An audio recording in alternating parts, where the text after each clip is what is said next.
우리 옆에 계신 분들에게 서로 축복하면서 인사하시겠습니다. 예배 자리로 잘 오셨습니다. 우리 다시 한번 축복하면서 인사하시겠습니다. 하나님은 당신을 사랑하십니다.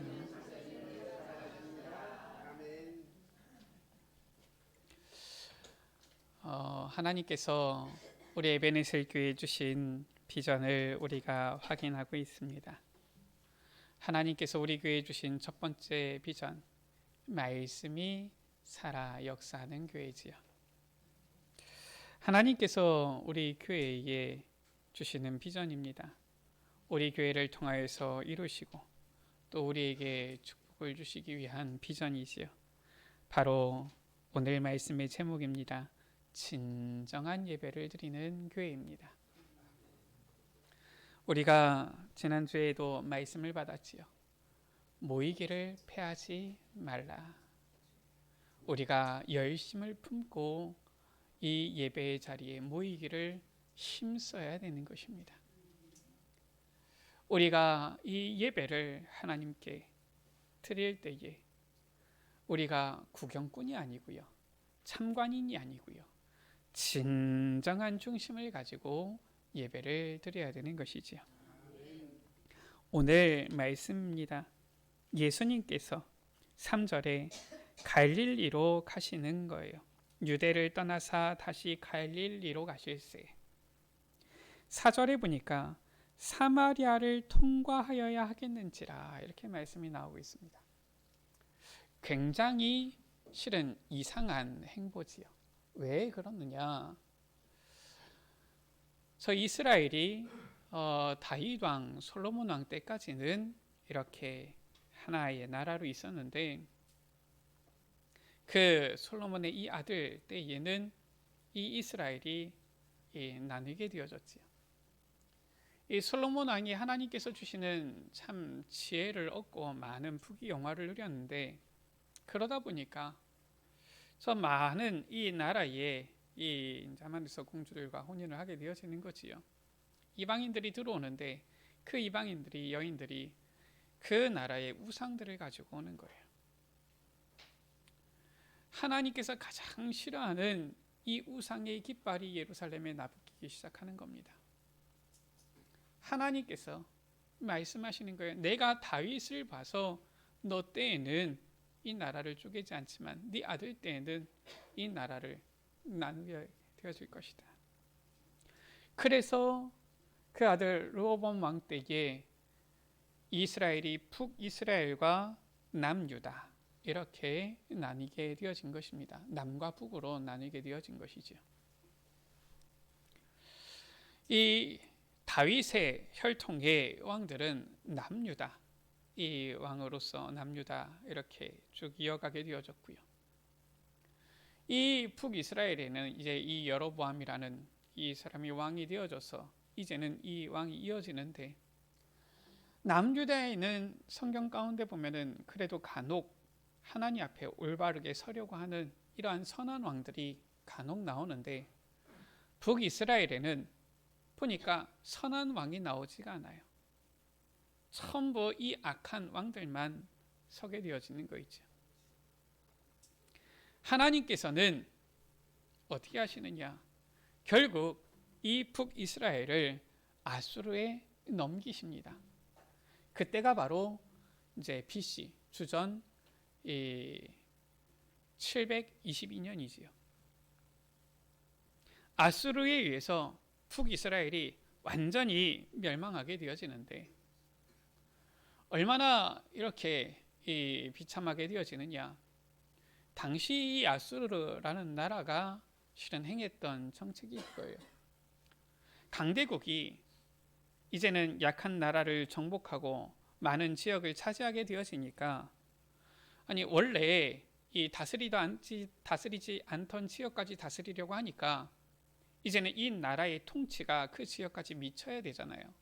그런데 그냥 정복하고 돌아오면은 거기서 다시 그 지역에 있는 사람들이 일어나서 반란을 일으키고 민중 봉기를 일으키고 이렇게 해가지고 혼란스러워진단 말이에요. 그러니까 이 아수르가 생각해낸 정책이 무엇이냐? 저들의 민족 자체를 아예 흩어버리면은 그들이 하나 되지 못하고 일어나지 못하지 않겠느냐 해서 정복하는 지역마다 그 지역에 있는 모든 성인 남자들은 싹 다 다른 지역으로 이주를 시키는 거예요. 누구만 남습니까? 노인들, 아이들, 여자들만 남지요. 그런데 이 지역에 가서 남자들을 싹 다 이주시키니까 다른 지역으로 가니까 다른 지역에도 남자들은 싹 이주를 시키고 돌고 하니까 결국은 이 북이스라엘 지역에도 다른 이 민족의 이 남자들이 들어오게 되어진 거예요. 사람은 어떻습니까? 살게 되잖아요.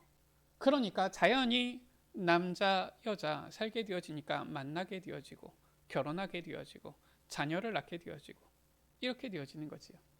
그러니까 서로 이제는 이 혼인하게 되어지면서 완전히 이제 이 혼혈이 되어지는 겁니다. 전에는 저 아브라함과 이삭과 야곱의 혈통으로 이어졌던 이 이스라엘이 북이스라엘이 이제는 완전히 혈통이 어딘지도 모르는 그러한 이제 이방인처럼 되어지는 거예요. 이 남유다는 유대인들이지요. 그 북이스라엘을 보고서 이제는 너희들은 더 이상 아브라함의 자손이 아니다 이렇게 하는 겁니다. 너희는 더 이상 이 아브라함의 혈통을 그대로 이어받은 자들이 아니다. 너희들은 더 이상 하나님의 백성이 아니다. 택함 받은 백성들이 아니다. 너희들은 저 이방인이다. 오히려 이방인보다도 더 못한 자들이다. 이렇게 여기게 되어진 거예요. 그래서 우리 여러분들 이스라엘의 지도합니까? 이 유대에서 갈릴리로 올라가려면은 그냥 북으로 쭉 올라가는 직선거리가 제일 빠릅니다. 그러면은 어디를 통과하게 되어지느냐? 사마리아 지역을 통과하게 되어지는 것이 가장 빠른 길이에요. 그런데 유대인들은 이 사마리아를 이제는 아주 경멸히 여기기 때문에 사마리아 지역 자체를 지나는 것을 부정하게 여기는 거예요. 그래서 어떻게 하느냐? 바로 올라가면 제일 가까운데 그게 아니라 저 요단 동편으로 해서 뺑 돌아서 갈릴리로 갑니다. 돌아가는 거예요. 왜냐? 저 사마리아 지역은 한마디로 해서 이제 부정한 곳이다 이거예요. 이러한 지금 역사적인 지금 이 사회적인 배경 속에서 예수님께서 유대에서 이제는 갈릴리로 가시는데 사마리아를 통과하시는 거예요. 굉장히 지금 특이한 이례적인 행보를 지금 보이시는 거예요. 왜 예수님께서 지금 갈릴리로 가실 때 지금 이 사마리아를 통과하시느냐라는 겁니다. 보통 유대인들은 아무도 이렇게 하지 않는데 당연히 이 지역은 안 지나가는 것이 당연하게 여겨지는 그러한 시대인데 아니 왜 예수님은 제자들을 이끌고서 데리고서 지금 이 사마리아 성을 지나가시느냐라는 거예요. 이 사마리아에 지금 수가라 하는 동네에 이르러셨는데 여기에 딱 하나님께서 예비하신 영혼이 있는 거예요. 구원받을 여인이 있는 것입니다. 이 한 사람 때문에 예수님께서는 지금 남들이 보면은 비난하는 손가락질하는 저 사마리아 그 지역으로 지금 가시는 거예요.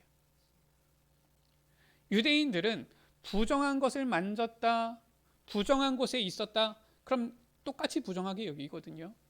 그러니까 예수님께서는 저 유대인들의 온갖 비난을 다 받을 것을 아시면서도 지금 이 사마리아를 지금 통과하시는 겁니다. 왜 그렇습니까? 이 수가성의 여인 때문에. 우리는 알아야 돼요. 왜 그렇습니까? 이 여인 때문에가 아니라 바로 우리 때문에, 나 때문인 거예요. 예수님께서 이 수가라는 동네에 이르르셨는데 지금 우물가에 지금 가신 것입니다. 제자들은 먹을 것을 좀 사러 갔고 예수님은 목이 마르신지 이 우물에 지금 이 곁에 앉으셨는데 성경에는 그때가 언젠지 정확하게 말씀하고 있죠. 때가 6시쯤 되었더라라고 했어요. 우리나라 시간으로 치면은 딱 정오입니다. 12시예요. 가장 햇볕이 뜨거울 때입니다. 이 지역은 이 낮에는 굉장히 덥고 뜨거운 지역이지요. 그러니까 아침에 오전에 선선할 때 또는 이 좀 열기가 지나간 저녁 때 사람들이 주로 활동을 하고 한낮에는 잘 움직이지 않습니다. 왜냐? 너무 뜨거우니까요. 너무 더우니까요. 그런데 그때에 지금 예수님께서 우물 곁에 앉으셨는데 그때 지금 물을 기르러 온 한 여인이 있는 거예요. 보통 여인들이 우물가에 와서 물도 깊지만은 거기가 보통 어떻게 보면 플랫폼 아닙니까? 모여가지고 서로 수다도 떨고 소문들도 나르고 뭐 누구 험담도 하고 이런 장소 아닙니까? 서로 모여가지고 얘기도 하고 이런 곳인데 지금 아무도 나오지 않는 그 시간에 이 여인이 홀로 나와가지고 지금 물을 깃고 있는 거예요. 왜냐? 이 여인은 사람을 마주치기가 싫어요. 사람을 오히려 피하는 겁니다. 왜냐? 사람을 마주쳐봤자 손가락질만 당하기 때문에 사람이 없는 그 시간을 찾아온 거예요. 예수님께서 그 여인에게 물을 좀 달라 하신 것이지요. 이 여인이 안 그래도 많은 비난과 손가락질을 받는 여인이기 때문에 보니까 상처도 많아요. 말하는 것 자체가 가시가 돋쳐 있죠. 아니 당신은 유대인인데 어찌 사마리아 여자인 나에게 물을 달라고 합니까? 성경은 이유도 배경도 잘 설명하고 있지요. 이는 유대인이 사마리아인과 상종하지 아니함이로라. 유대인들은 사마리아인들 말도 걸지도 않고요. 오히려 멸시하고요. 아이 대놓고도 실은 손가락질하고요.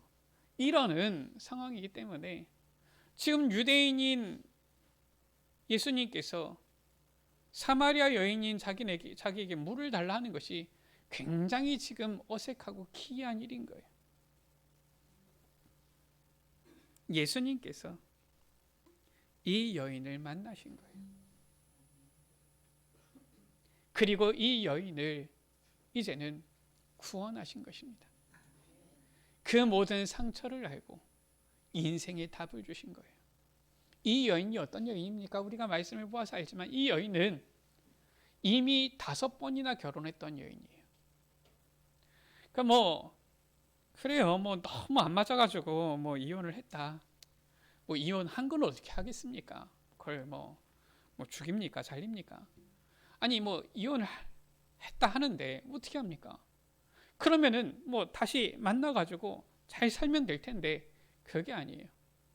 한 번 만나서 이혼했는데 2번 만나서 결혼했는데 또 이혼했어요. 3번 만나서 결혼했는데 이혼했어요. 5번 만나서 결혼했는데 5번 이혼한 겁니다. 그런데 지금은 또 다른 남자와 함께 살고 있어요. 2000년 전입니다.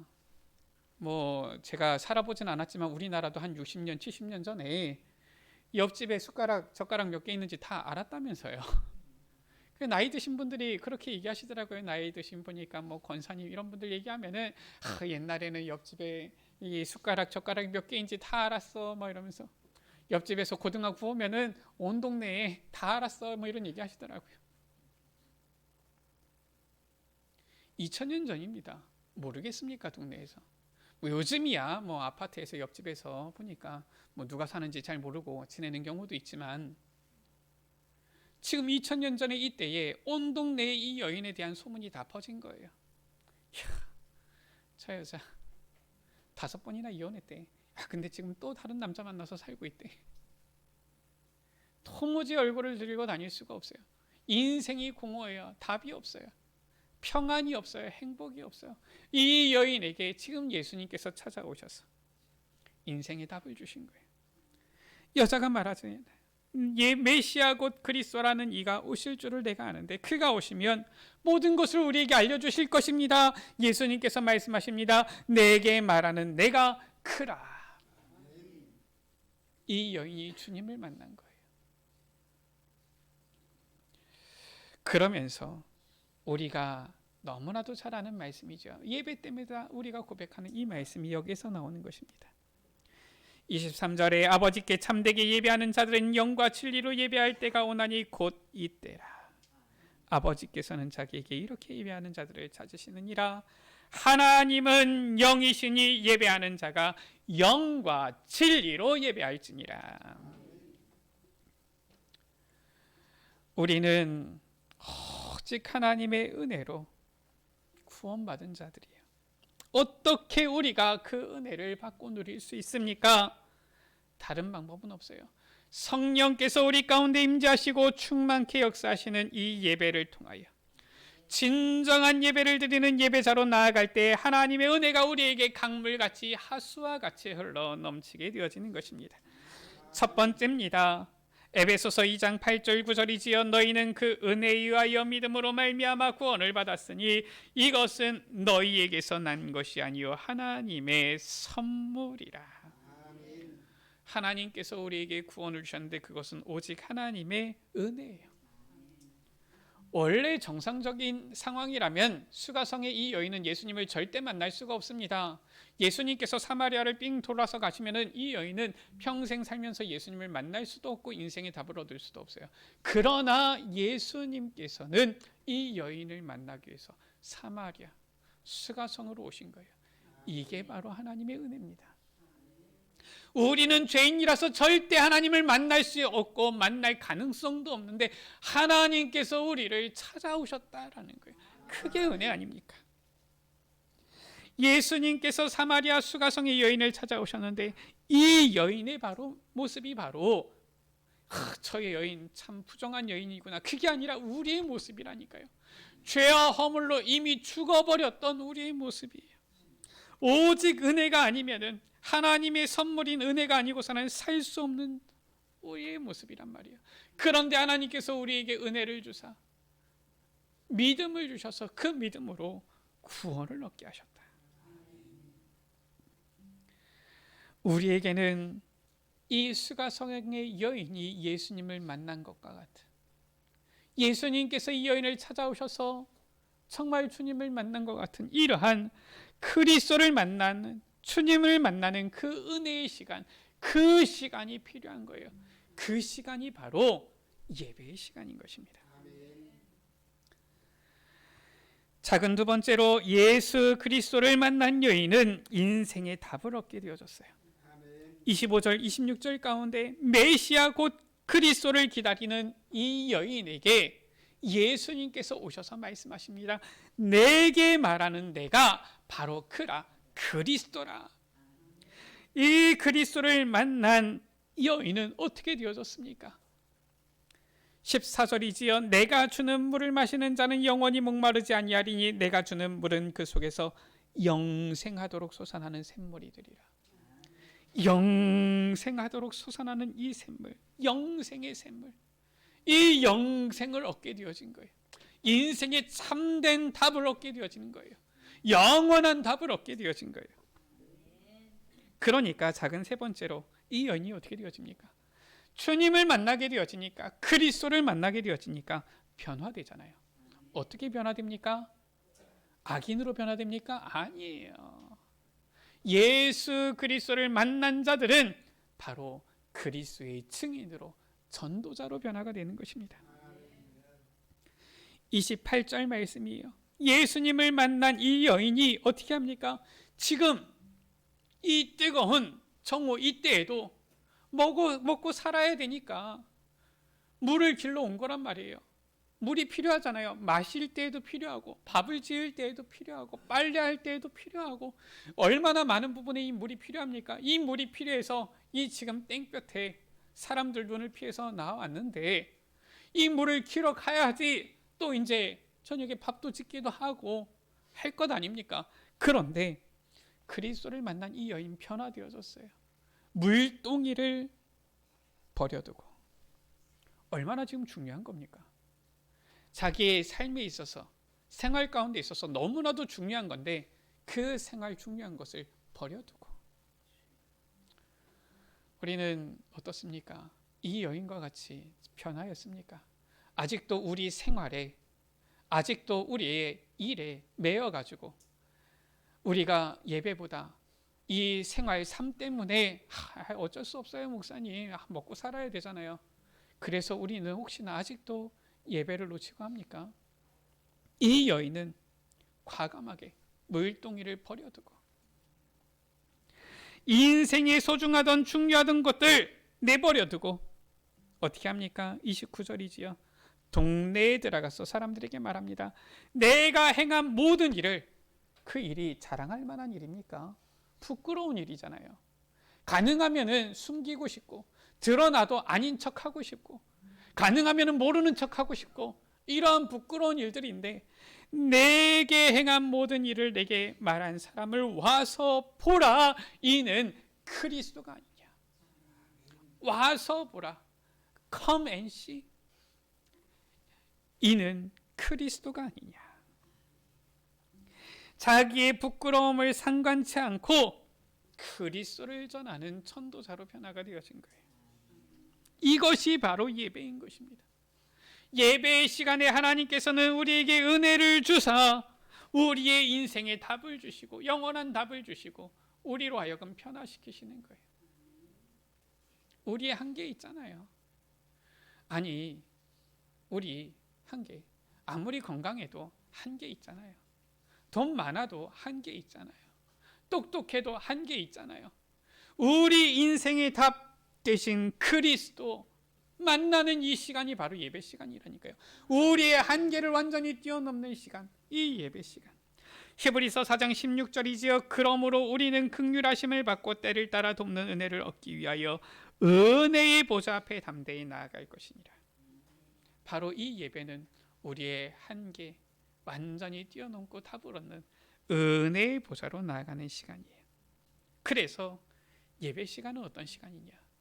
저 수가성의 여인이 예수 그리스도를 만났던 것처럼 우리가 하나님을 만나는, 그리스도를 만나는 시간이요, 인생의 답을 얻는 시간이요, 전도자로 변화되어지는 시간이다. 큰 두 번째입니다. 하나님은 이처럼 예배하는 자들, 그것도 뭡니까? 오늘 23절에 영과 진리로 예배하는 자들 찾으시는 거예요. 우리는 이러한 진정한 예배를 드리는 예배자로 서야 되는 것입니다. 우리가 어떻게 진정한 예배를 드립니까? 시편 116편 12절에서 14절이에요. 내게 주신 모든 은혜를 내가 여호와께 무엇으로 보답할까?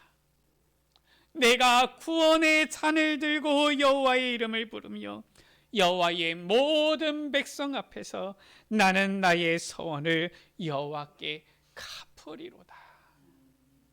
내게 주신 모든 은혜, 내게 주신 이 은혜를 무엇으로 보답할까?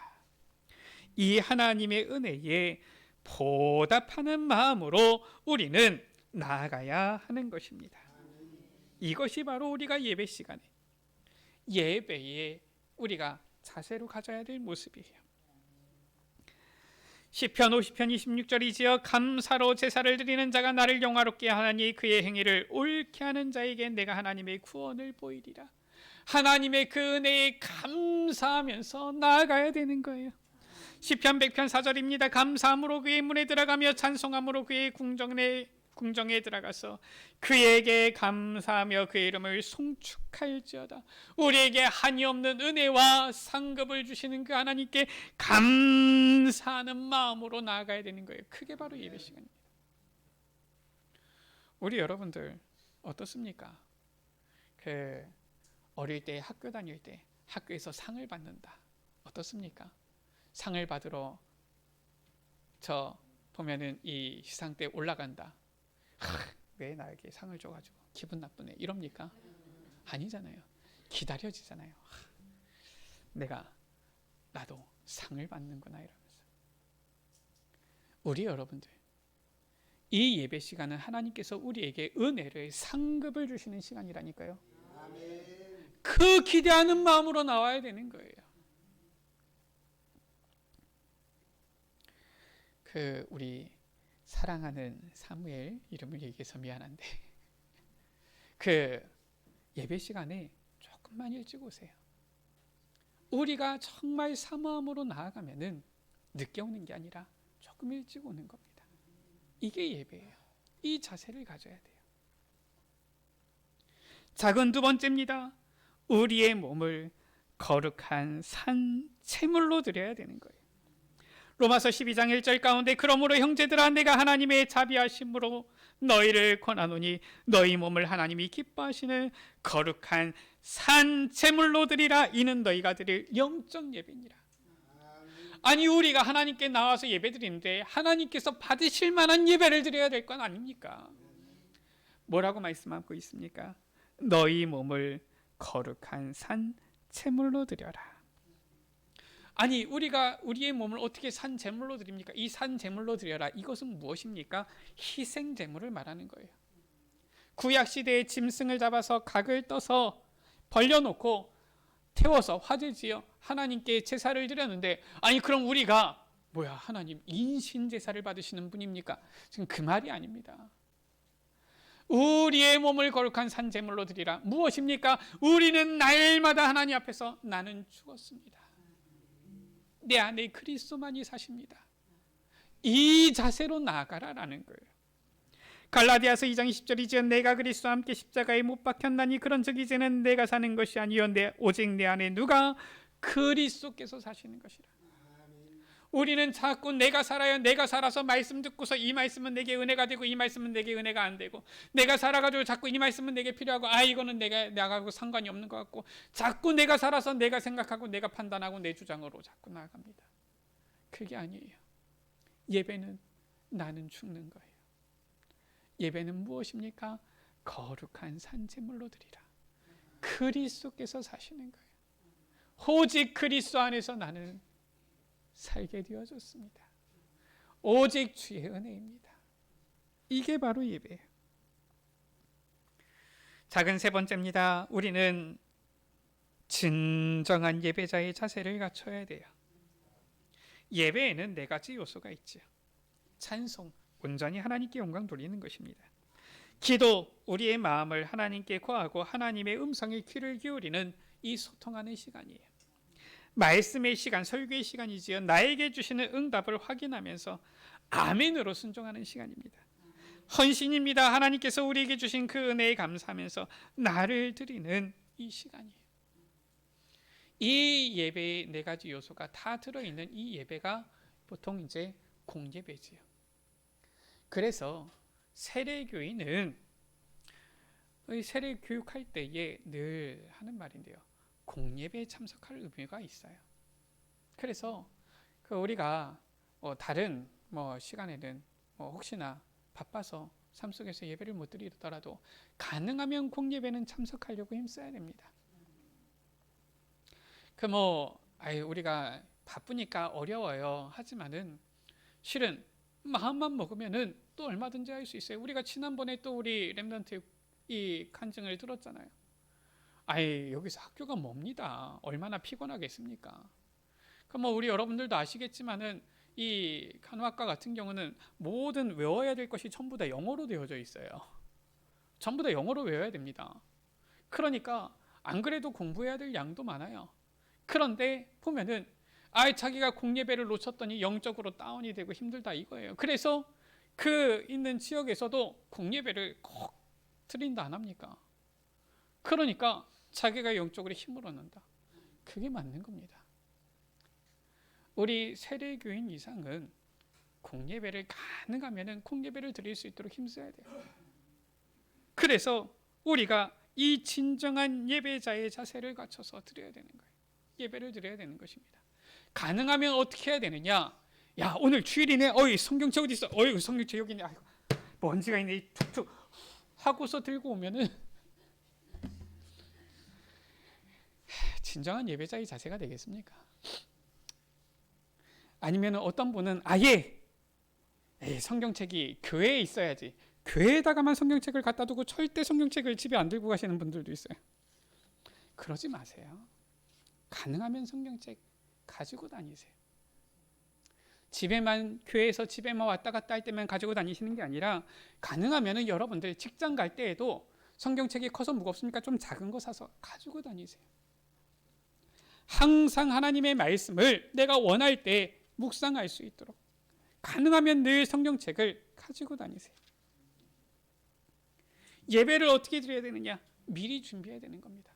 미리 주일 전에 예배 전에 토요일부터 미리 예배를 놓고 기도하면서 하나님께서 내일 예배에 어떤 은혜를 주실까 미리 헌금도 챙겨놓고 미리 하나님 앞에서 내가 하나님 앞에 나의 중심을 이렇게 드립니다 하면서 예배를 기다리면 되는 거예요. 제가 전에 교회에 있을 때 이 대학 청년 사역을 하는데 대학 청년부 예배가 2시에 있거든요.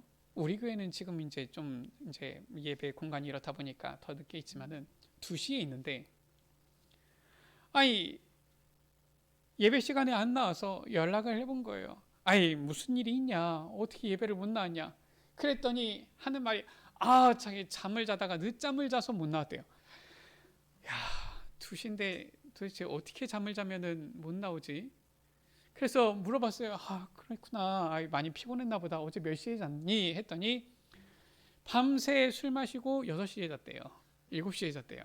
그러니 못 나오지. 이 장로님 아들인데 장로님 아들인데 그래 안 나와도 된다 이래야 되겠습니까? 나와야 된다고 얘기를 해야죠. 그렇구나. 예배는 오늘 주일이네 이게 아닙니다. 미리 준비해야 돼요. 미리 토요일부터 우리의 몸과 마음을 미리 준비하고 예배드릴 자세를 미리 준비하고 예배드릴 때에는 아주 우리의 중심과 진정을 신령과 진정을 가지고 나아가서 드려야 되는 거예요. 이렇게 하나님께서는 영과 진리로 예배하는 자들을 찾으신다라는 거예요. 큰 3번째입니다. 진정한 예배를 드릴 때에 이 수가성의 여인과 같이 우리도 변화되어지는 거예요. 전도자로 변화되어지는 것입니다. 전도자의 삶을 누리게 되어지는 거예요. 진정한 예배를 드린 초대교회는 하나같이 전도자의 이 축복을 누린 것입니다. 사도행전 1장 14절 가운데 보니까 이들은 핍박과 환난 속에서도 마가다락방에 한 마음으로 모인 거예요. 우리가 알아야 될 것입니다. 우리가 평안할 때에만 예배 자리에 모이느냐 그게 아닙니다. 지금도 이 세상 임금 공중 권세 잡은 자 사탄은 있어서 계속해서 하나님을 대적하고 계속해서 이 하나님이 기뻐하시는 일들 방해하는 거예요. 특히나 예배를 방해하는 겁니다. 우리는 알아야 됩니다. 모든 조건 환경이 허락하니까 예배 드리고 조건이 좀 안 되면 못 드리고 그거는 틀린 말이에요. 이 사탄은 우리 개인의 상처를 파고들고요. 하나님보다 앞선 다른 것을 이용해서 예배를 자꾸 방해하는 거예요. 그래서 우리의 우선순위가 항상 하나님이 그리스도가 예배가 우선되어져야 되는 이유입니다. 우리가 속지만 않으면 돼요. 속지만 안 하고 보좌의 이 은혜의 보좌 가운데 나아가기만 하면 하나님께서는 반드시 우리에게 그 예비하신 은혜를 주시고 그 은혜로 우리를 살리고 모든 것을 회복시키시는 거예요. 작은 2번째입니다. 이 초대교회는 어떻게 예배를 드렸느냐? 사도의 가르침을 받아서 이제는 성전에 있을 때뿐만 아니라 모든 현장에서도 집에서도 예배의 축복을 누린 거예요.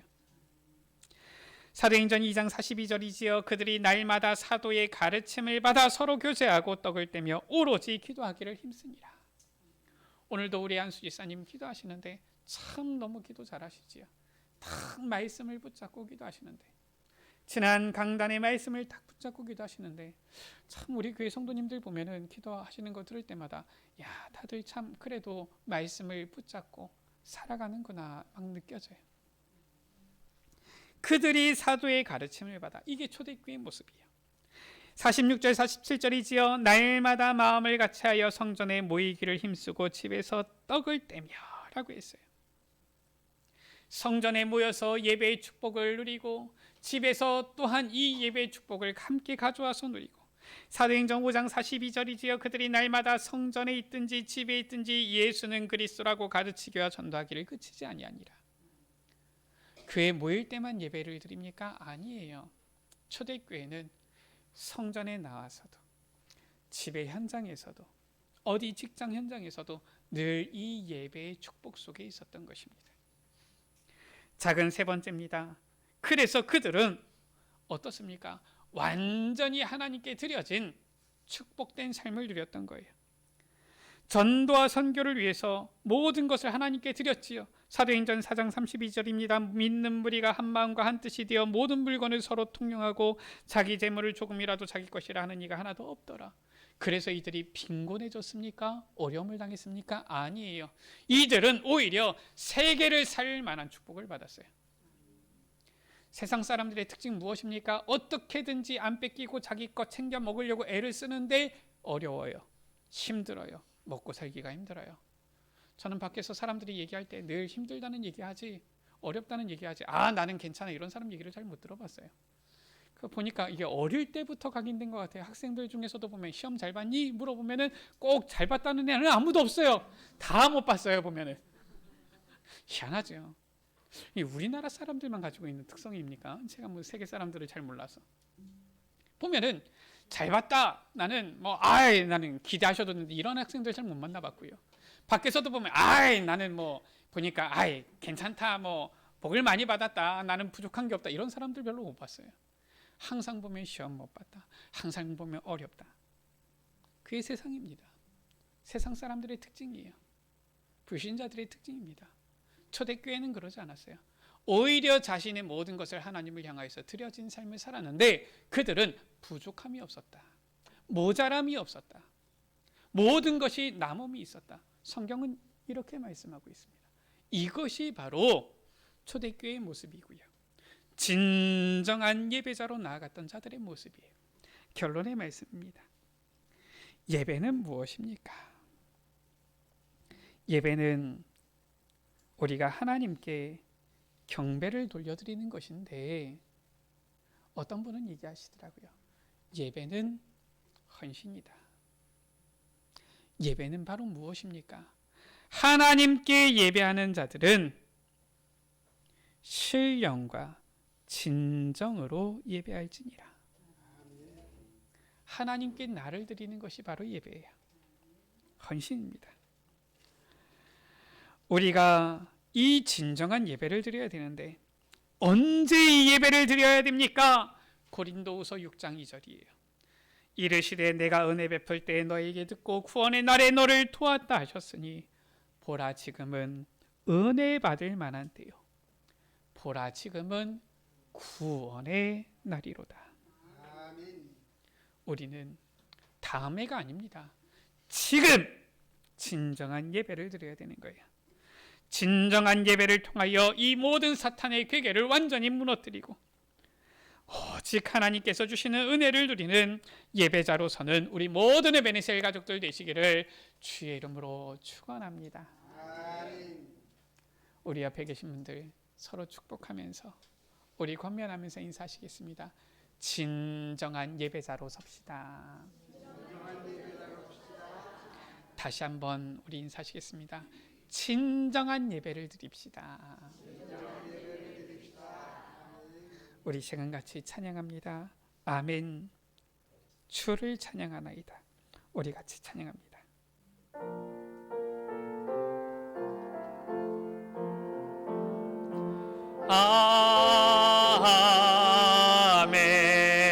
아멘.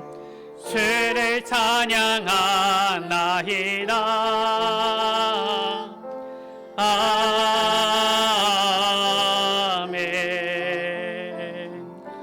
주를 찬양하나이다. 아멘. 주를 찬양하나이다. 아멘. 주를 찬양하나이다.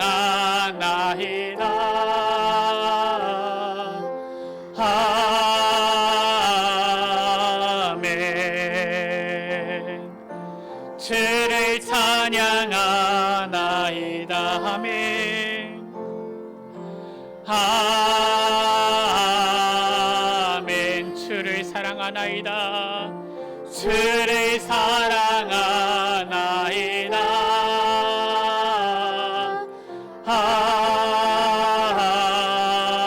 아멘. 주를 사랑하나이다. 아멘. 주를 사랑하나이다. 아멘.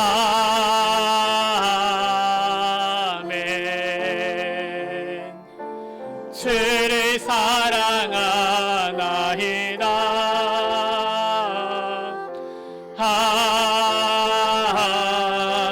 아멘. 주를 사랑하나이다. 아멘.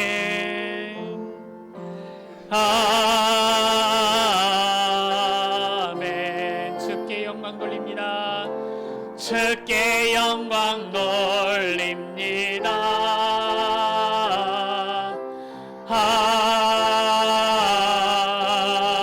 아멘. 주께 영광 돌립니다. 아멘. 주를 찬양하나이다. 아멘.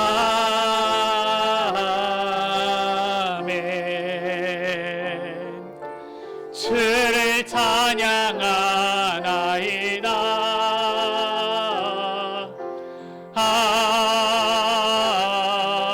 아멘. 주를 찬양. 아멘. 주를 사랑하나이다. 아멘.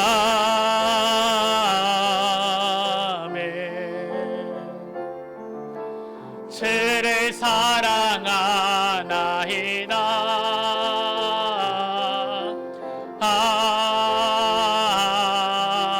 아멘.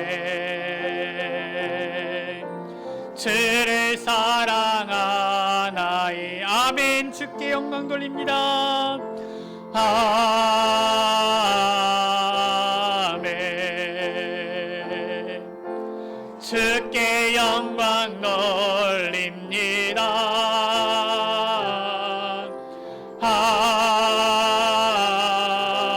아멘. 주께 영광도. 아멘. 주께 영광 돌립니다. 아멘.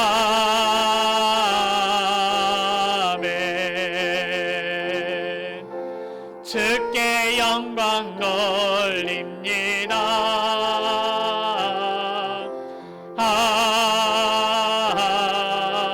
아멘.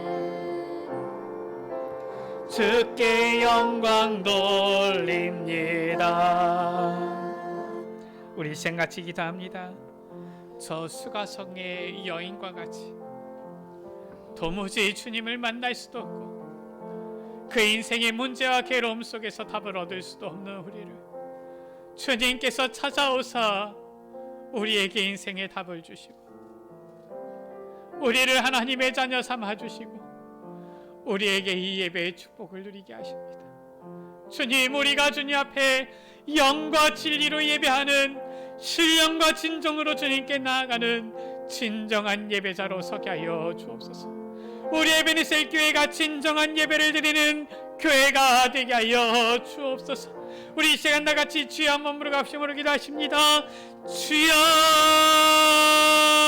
아버지 하나님, 아버지 하나님, 허물과 죄로 죽었던 아무런 소망 없던 우리를 찾아오신 주님을 찬양합니다. 주님께 감사를 드립니다. 우리에게 한없는 은혜를 베풀어 주신 주님의 놀라우신 은혜와 사랑에 감사를 또 감사를 드립니다. 아버지 하나님, 우리에게 주님 이 귀한 은혜를 주사 예수 그리스도를 믿는 믿음을 허락하여 주사 이 구원의 은혜를 주사 하나님의 자녀가 되는 아버지의 은혜를 허락하여 주심을 감사합니다. 아버지 하나님, 우리에게 하나님께 예배할 수 있는 이 은혜와 축복을 주시니 감사합니다. 아버지 하나님, 주님께서 우리에게 주신 이 귀한 은혜, 아버지 상급에 보답하는 마음으로 감사하는 마음으로 영과 진리로 주님 앞에 나아가 예배를 드리게 하여 주옵소서.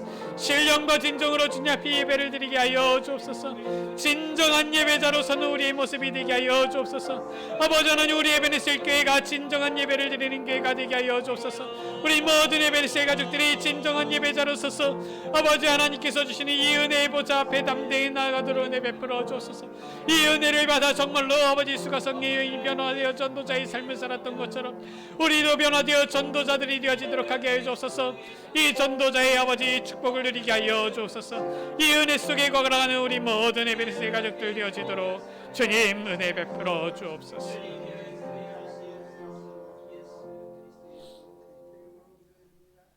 하나님 아버지, 아무런 소망도 없던 허물과 죄로 죽었던 우리를 사랑하셔서 우리를 찾아오사 우리에게 인생의 답을 주시고 우리를 구원하여 주시고 하나님의 자녀 삼아 주시고 예배의 자리로 나올 수 있는 예배의 축복 허락하여 주심을 감사합니다. 우리가 이 예배의 구경꾼으로 방관자로 오는 것이 아니라 우리의 영과 친정을 드려서 신령과 진정으로 주님께 예배드려서 주님께 온전한 이 경배와 찬양을 올려드리는 진정한 예배자로 서게 하여 주옵소서. 우리의 베네셀 교회가 진정한 예배를 드리는 교회가 되게 하여 주옵소서. 그리하여서 주님께서 주시는 이 은혜가 하수와 같이 넘쳐 흐르도록 은혜 베풀어 주옵소서. 우리 구주 예수 그리스도의 이름으로 기도드립니다. 아멘.